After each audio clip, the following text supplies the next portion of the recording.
Assalamualaikum, halo semuanya. Perkenalkan, nama saya Ali Putri Aziza MPD.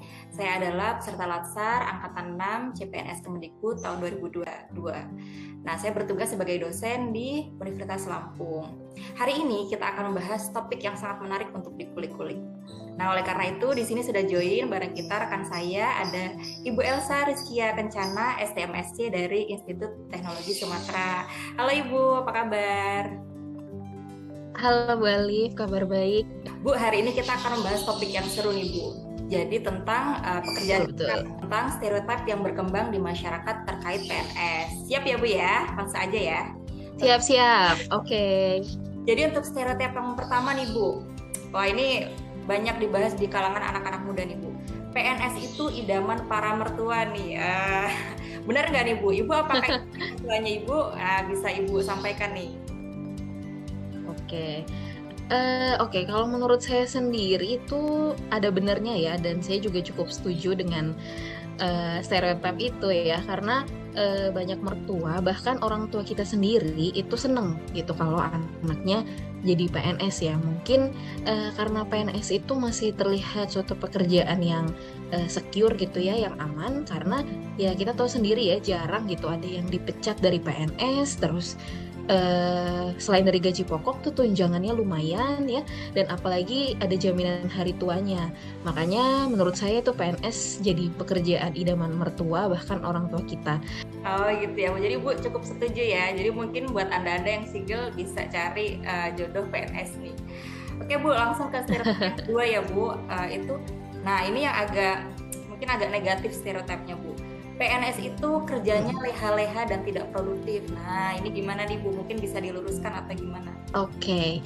Nah, kalau yang ini sih menurut saya juga ini stereotip dari PNS banget ya. Nah, kalau bisa dikerucutkan mungkin kayaknya kebanyakan PNS yang bekerjanya di Pemkot atau Pemda ya. Karena PNS sendiri kan didominasi dari yang memang dari daerah-daerah. Lalu kalau dari pandangan saya sendiri, hal itu sebenarnya disebabkan dari hal-hal yang receh gitu ya sebenarnya, tapi menyalahi aturan gitu atau tidak disiplin. Nah, contohnya nih kita juga mungkin beberapa sering lihat ya, kalau kita pergi ke mall terus masih pakai seragam PNS, jamnya juga masih jam 2 siang gitu kan. Nah, kan kalau kayak gitu bisa menimbulkan persepsi orang orang lain apalagi ya yang lihat bakal mikir, kok enak ya kerja jadi PNS jam segini udah jalan-jalan gitu. Nah, hal-hal yang kayak gini menurut saya tuh harus dikurangi ya. Dan saya rasa itu berbenahnya dari individunya masing-masing gitu. Kalau misalnya dikasih aturan pun sama instansi, saya rasa ya namanya manusia tuh ada akalnya aja supaya nggak ketahuan. Dan menurut saya juga itu dipengaruhi oleh dari budaya kerja di instansi masing-masing. Oh gitu ya Bu. Berarti ini dikembalikan lagi ke individu masing-masing ya Bu dan budaya di instansi Betul, masing-masing. betul. Ya. Oke Bu, nah ini yang stereotip yang ketiga nih Bu, ini juga agak heboh dan sering Ya. dibicarakan nih. Katanya PNS itu Mm-mm. kaya raya Bu. Nah ini betul betul nggak nih? Nah, itu ya, PNS yang mana dulu nih ya. Kalau saya rasa sih kayaknya eh, mungkin belum ya.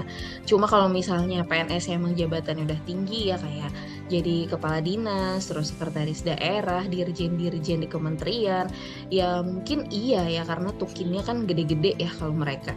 Tapi kalau misalnya yang baru masuk kayak kita-kita ini Bu, ya mungkin masih sulit gitu ya. Terus juga kan sempat ada yang viral di tahun ini ya, banyak CPNS yang mengundurkan diri karena tahu gajinya berapa.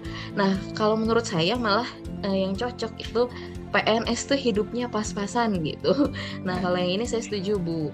Jadi kayaknya sih kalau dilihat dari gaji pokok PNS itu kayaknya susah ya, Bu, untuk kaya raya gitu. Begitu ya Bu ya. Jadi memang tergantung Iya. dari jabatannya dan memang gaji PNS itu juga yang Mm-mm. di bawah tuh masih ya cukup lah Bu untuk memenuhi kehidupan. Jadi dikembalikan ke gaya hidup masing-masing. Betul, betul. Oke Bu, nah ini Betul, Bu. yang terakhir nih Bu untuk pembahasan kita.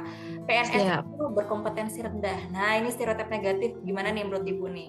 Kalau menurut saya stereotip ini tuh muncul karena stereotip yang gua ya tadi kalau nggak salah, yang gara-gara PNS tuh kerjanya leha-leha dan tidak produktif. Akhirnya muncullah pandangan baru lagi bahwa ya karena nggak produktif itu ya, jadi PNS itu dinilai kompetensinya itu rendah. Ya kan harusnya ya kalau kompetensi PNS itu tinggi, harusnya kerjanya juga produktif dan saya rasa itu memang saling berkaitan gitu. Satu lagi menurut saya Bu yang mungkin itu menjadi stereotip PNS udah dari zaman dulu gitu ya. Masih adanya KKN atau titipan gitu ya Bu ya di kalangan PNS yang dimana biasanya titipan tersebut ya masuknya itu ke honorer dulu terus lama-lama jadi PNS gitu. Tapi kan itu udah lama ya. Nah, jadi menurut saya itu juga dari orang-orang yang udah lama di PNS atau kerjanya di pemerintahan gitu. Cuma kalau sekarang ya Bu, kalau kita lihat dari rekrutmen CPNS yang sekarang, itu menurut saya sudah oke ya dan menurut saya minim lah untuk titipan ataupun KKN tersebut karena kandidat-kandidat yang curang saat CPNS pun sudah dikenai sanksi gitu. Dan menurut saya itu sudah banyak kemajuan yang dilakukan oleh ASN di negeri kita. Nah, harusnya sih dengan rekrutmen CPNS yang sekarang, PNS-PNS yang muda ini saya yakin sih kompetensinya tinggi sih gitu ya. Seperti yang sudah pernah kita pelajari ya Bu ya, bahwa pada saat latsar PNS pun kita sudah dijejeli bahwa PNS itu harus atau ASN itu harus punya core value, yaitu berakhlak gitu kan. Nah, itu tadi pembicaraan kita terkait stereotip PNS yang berkembang di masyarakat dengan Ibu Elsa. Mudah-mudahan bisa memberikan insight bagi semua yang mendengarkan. Nah, terima kasih ya Bu Elsa atas diskusinya hari ini. Kita cukupkan sampai di sini. Assalamualaikum, sampai jumpa lagi.